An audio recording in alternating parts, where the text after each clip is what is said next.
Hello everybody, this is Starman and welcome back to Let's Play Mean Streets. Well, as promised, I did all of my phone calls off camera.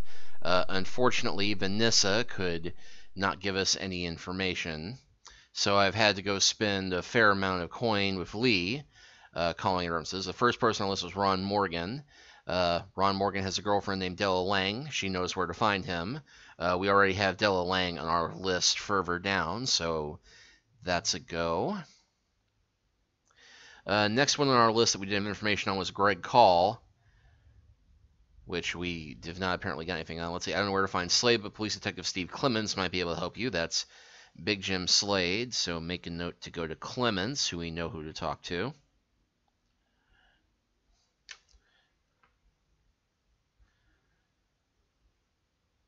Let's see, I don't know where Clark is. That would be Bosworth Clark, but I have a lead. Talk to Peter Dull, the insurance agent. He wrote an insurance policy out for Bosworth Clark, and he may be able to help you locate him. So we'll go back to Dull.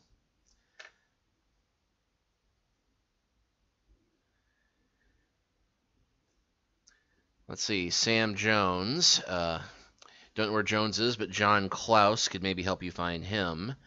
So that's a couple old contacts we have to go back to. And this last one is probably going to be about Greg Call. Talk to Steve Clements about Greg Call. He can give you some important facts you might need. So that'll be another person to go talk to Clements about.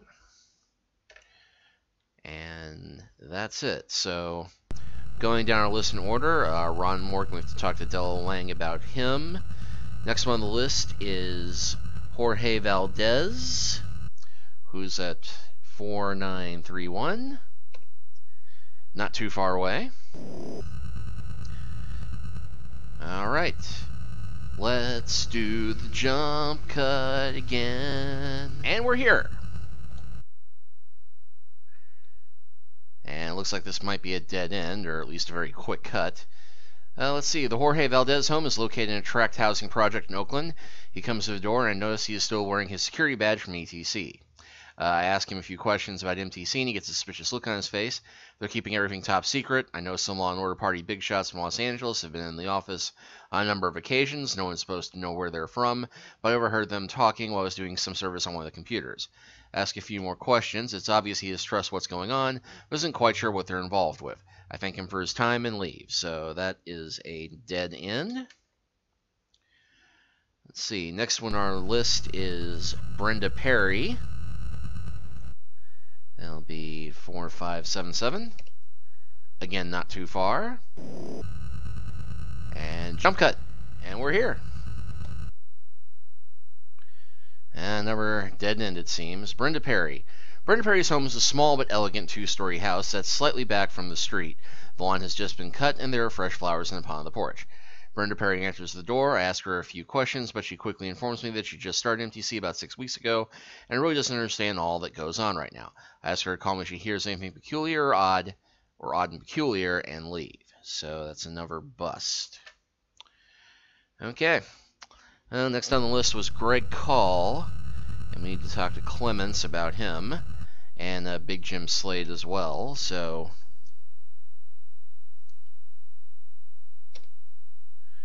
and again, not too far. Well, 12 miles, that's a little further than it was before, but nevertheless, jump cut! And here we are at police headquarters.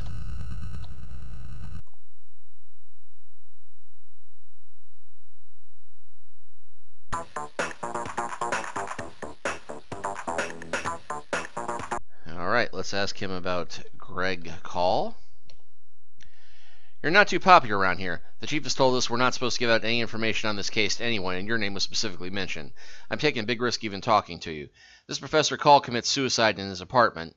NC 4753.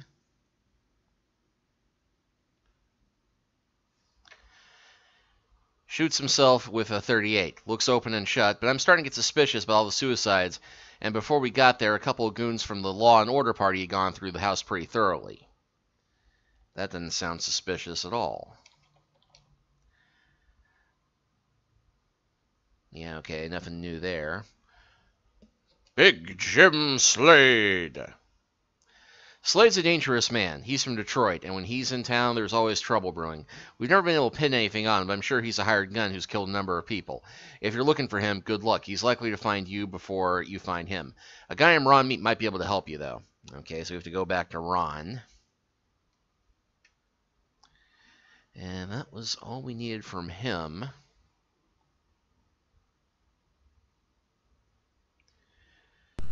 And we'll go ahead and go back to Dull. Peter Dull.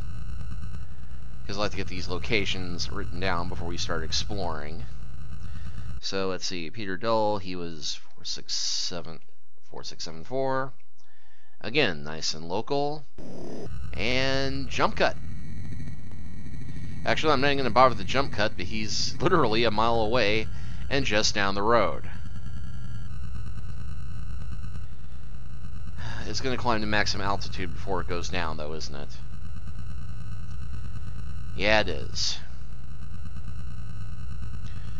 Okay, we'll leave this one intact just so you appreciate all the jump cuts I've been making so far. You're welcome.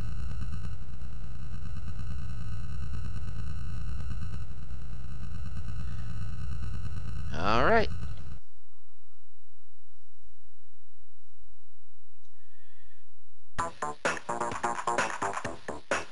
Okay, and Bosworth Clark. Yes, I've written several insurance policies for Dr. Clark. He's quite eccentric. His laboratory's in Death Valley. He works with satellites and says the reception is much better in the desert. Try 9932. Never lab to explore from the sound of it. Alright. And we'll go ahead and do Ron Meat next, since...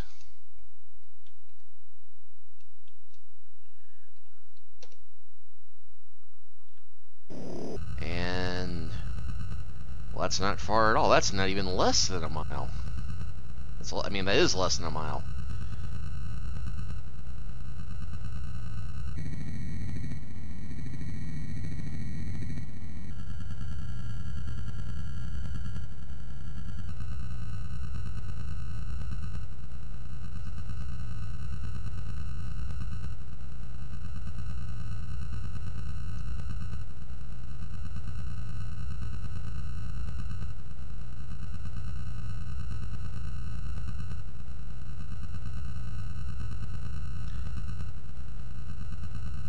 Alright, and in we go.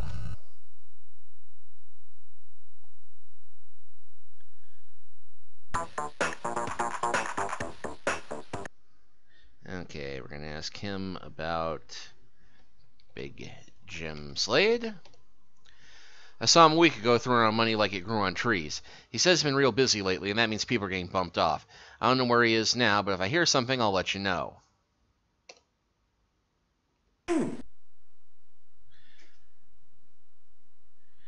He was born stupid, and lately he's had a relapse. Okay, well, I guess that's a dead end, unfortunately.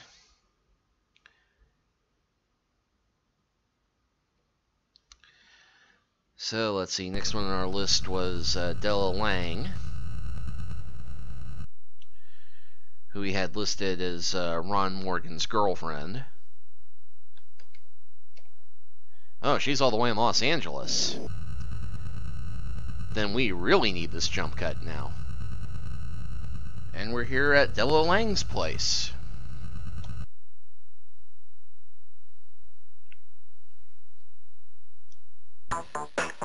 Della Lang's apartment in Ventura is part of a small complex.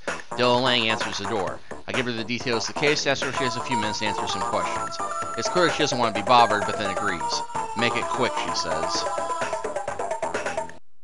Alright, well, let's ask her about... Ron and I go out on occasion. My goodness, that expression. If you're looking for him, he has a cabin near Yosemite, 1998. If you see him, tell him I still have those handcuffs. Oh my. Let's ask her about herself. I'm a management consultant. I really don't have time to sit around answering stupid questions. Grrr.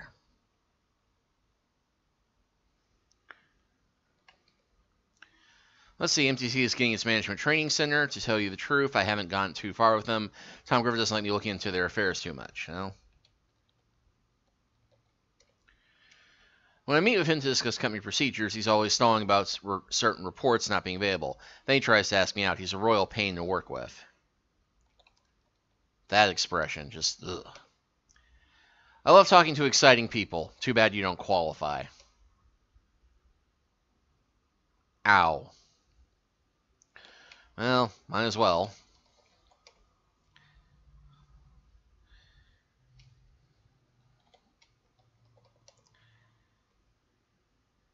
Just toss out every other name we've got on here. Gidney is a Fortune 500 firm that is doing very well in their particular industry. That doesn't mean it's run perfectly. They've hired me as an outside consultant to evaluate many of their procedures. And finally, Overlord. Okay. Don't think we're getting anything else out of her. And finally, we need to talk to Klaus, John Klaus, about Sam Jones. And he was... Let's see, go through my notes. He's up in Reno. So yes, another long drive. For me, not you. Okay, and here we are at John Klaus's place once again.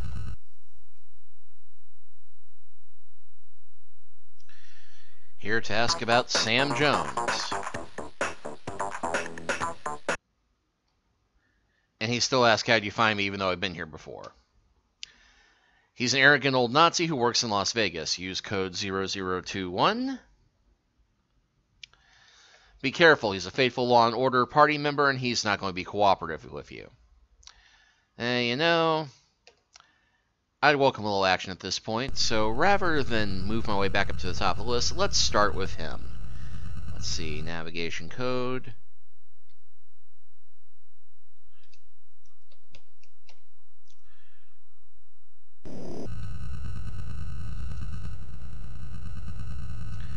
$357 miles to Vegas.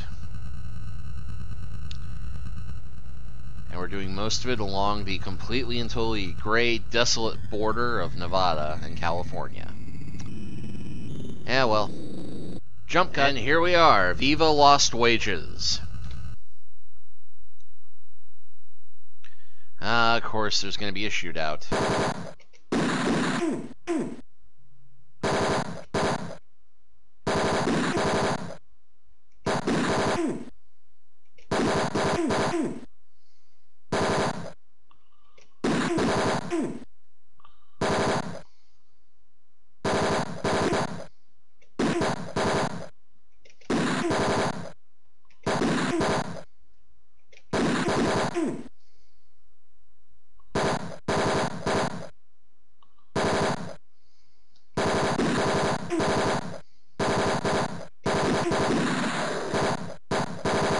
Why can't I pick the guns off these guys and get more ammo?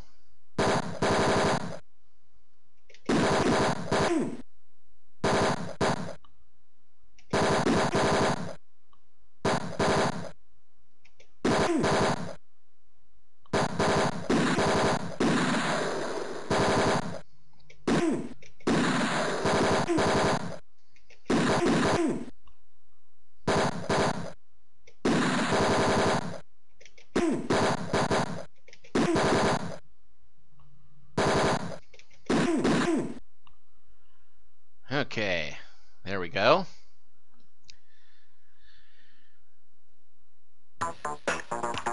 I break into Professor Jones's laboratory and see him standing at the other end of the room. He's a man in his early 40s with glasses and hard gray eyes. How do you get past my security people? He asks. I've given your security people the rest of their lives off. I'm afraid you'll have to start taking resumes again. He looks shocked at first, but then gives me a convincing snarl. There's nothing for you here. Oh no? Let's ask about Law and Order, just for the heck of it. I will tell you nothing. It's time to get tough. I get a steel-eyed look and say that I'll air out his oversized skull if I don't get the facts now. Alright, I'll tell you what I know, but it'll do you no good. They'll find you and kill you.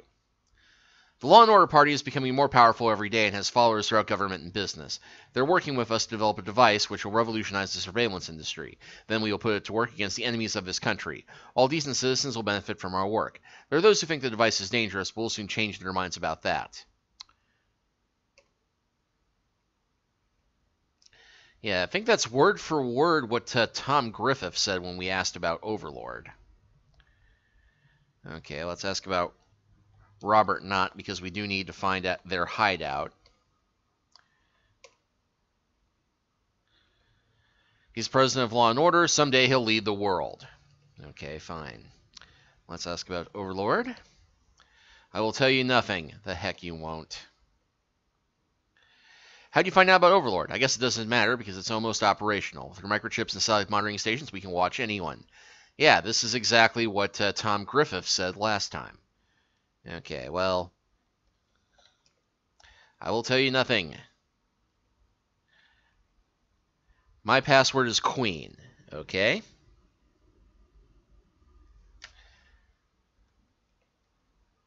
And pass card. I'll tell you nothing. He hands me the yellow pass card. Okay, we're 3 for 8 now. Got the green, the blue, and the yellow now.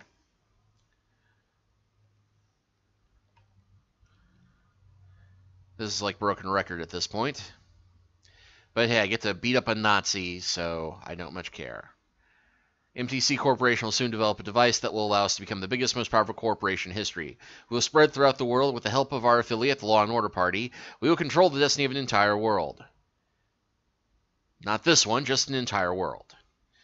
Okay, Gideon. Let's ask about J. Saint Gideon. Huh, okay.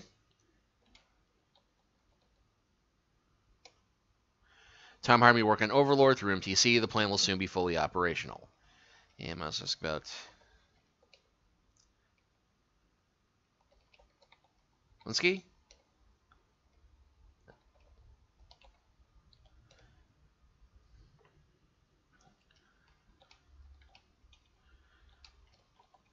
Salad? Asade? Okay. Well, we got a card and a password out of him.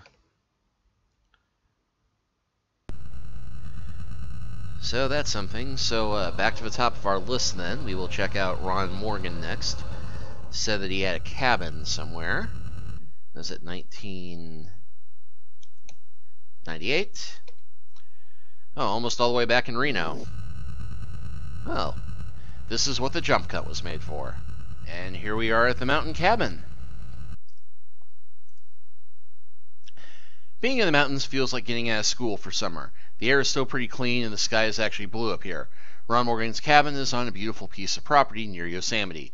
It's decorated with quaint, homey items that make me feel like I've stepped back in time. Okay, we'll go ahead and start to the right over here. Yeah, awfully advanced library for a rustic cabin, but okay, look at the desk. Standard metal desk with a single side drawer. On top of the desk is a fax machine.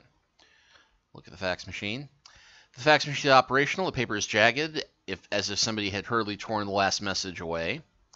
Not surprising. Let's open the drawer. It's locked and I don't have a key. Okay. Look at the chair. Small secretarial chair on wheels. No need to move the chair. Look at the bookcase. Carefully examining the bookcase reveals nothing out of the ordinary.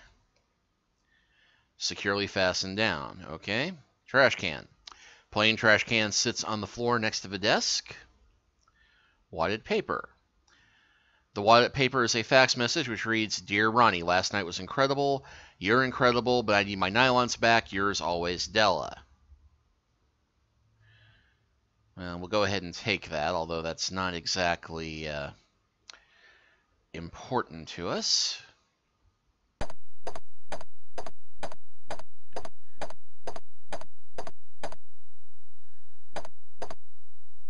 Yeah, okay, nothing over here.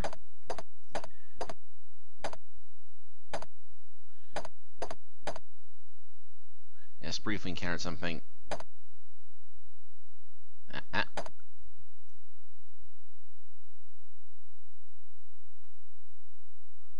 Aha! The rug. The small 4x8 oriental rug is quite worn. It appears to have been moved slightly. Let's move it slightly less slightly. Moving the rug reveals a loose floorboard. Floorboard is obviously very loose. Moving the floorboard reveals a small compartment. Compartment measures 8 by 12 by 8. Okay. The compartment is locked and you don't have the key. Well, let's see. Somebody around here cares about security. Alright, let's see. There's a square-shaped breakfast table. Let's see. Newspaper. You scan the open page and find an article on the death of Professor Carl Linsky. Let's check out the magazine. You casually scan the magazine, Calculus Monthly, not understanding anything, of course. Each minute you waste skimming articles brings you closer to impending doom. No pressure. This food looks unappetizing, but we will take it anyway. And can we move the table? You try, but it just won't budge. Okay, it doesn't want to open.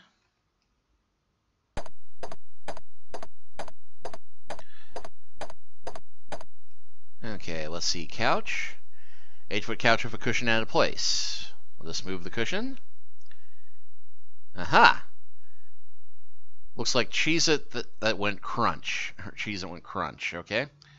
Let's take the Cheetos.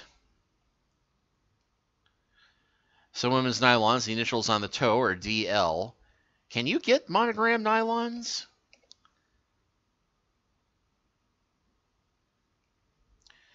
The change consisting of various coins totaling $1. I'm not proud, I'll take it. And a handcuff key.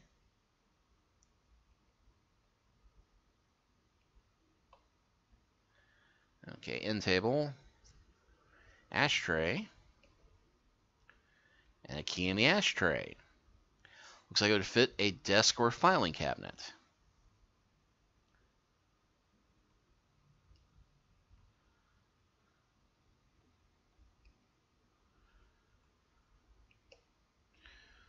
Well, we got 2 locks to try and 2 keys. I wonder if the handcuff key might work over on the rug. Okay, it doesn't work on that one.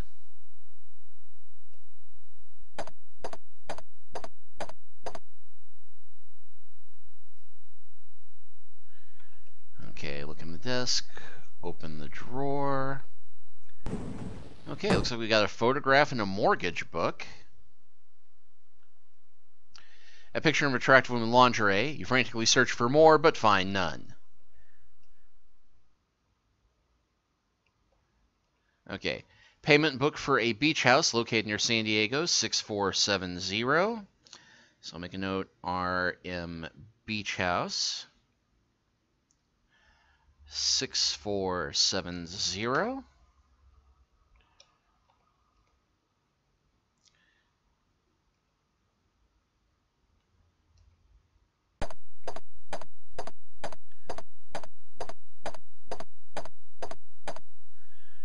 Okay, let's see. Looks like a very nice high-definition TV. Looks like it might hide a small compartment. Can we open that? We can, and that gives us, looks like a key to a small lockbox. And let's see, look at wall switch. A normal wall switch used to operate the ceiling fan. Okay, nice effect, never do anything. And just make sure, diploma, master's degree from Stanford University, appears to be securely fastened down. Wall switch, appears to be the switch for the gas log in the fireplace. I'm thinking booby trap on that for some reason. A big ugly moosehead stares back at you. There appears to be a latch under his chin.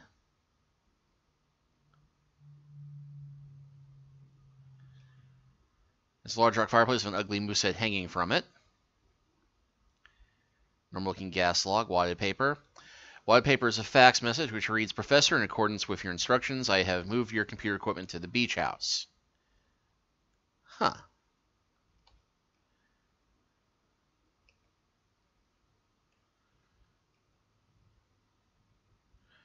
And let's look at the side chair.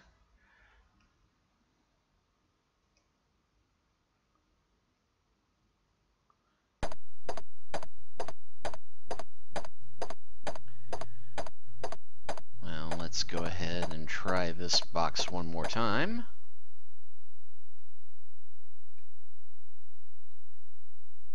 Okay.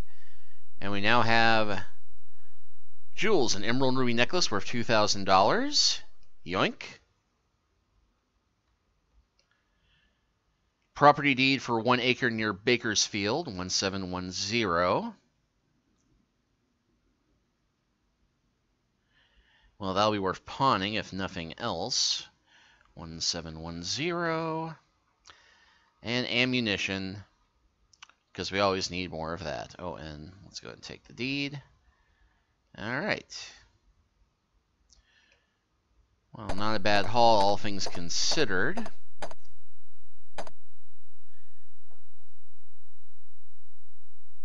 And I'm going to step out real quick to save the game, just in case it turns out that my instincts about messing around with the log are wrong. That might just be another fun thing to play with to show off how you can interact with the environment. So let's go ahead and on off the switch. Yeah, I guess it's a good thing that I did that before.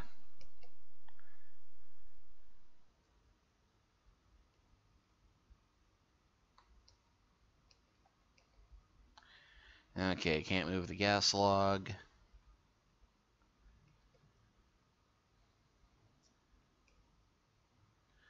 Oh, and hey, $500 in cash. That'll cover my next bribe to Lee. All right, so good thing I did come back to do that.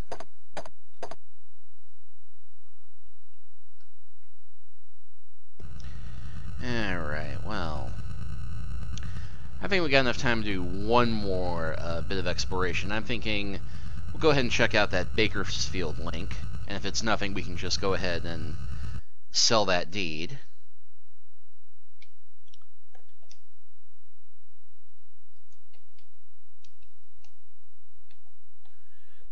Yeah, bumped the number lock key by accident. Well, yeah, that's actually pretty close. Thought Bakersfield was more North California, but there we go, live and learn. And jump cut. And here we are in Bakersfield. The piece of property is in the middle of nowhere. There are no structures or buildings, and it's covered with sagebrush and weeds. I walk on the property, but I don't find anything noteworthy, so I leave. Well, guess we can go ahead and sell that guilt-free then.